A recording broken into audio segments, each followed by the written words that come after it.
Hello guys, for today's video ay magluluto ako ng paa ng manok. Adubuhin natin ito. Una, linisan muna natin mabuti yung paa ng manok. Tapos, maggigisa na tayo ng bawang, sibuyas, saka luya. Pagka lumabas na yung aroma, pwede na nating ilagay yung paa ng manok. Masarap ang paa ng manok kung lutong-luto siya, yung malambot na malambot, para makain natin ng gusto. Yung iba nga ilinuluto pa sa pressure cooker, tapos sa kanila priniprito. Pero hindi ko pa na-try. Kung sakaling naabot mo ang puntong ito, that means nagustuhan mo ang aking video.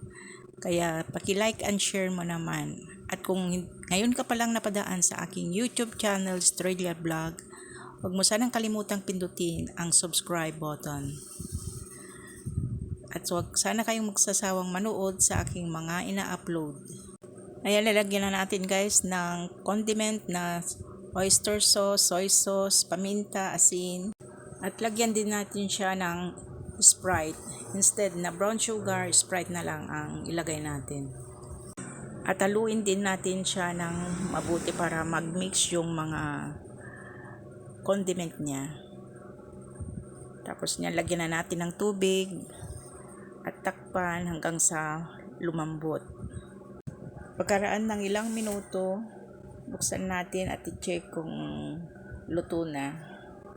Tapos lagyan natin ng suka at takpan ulit.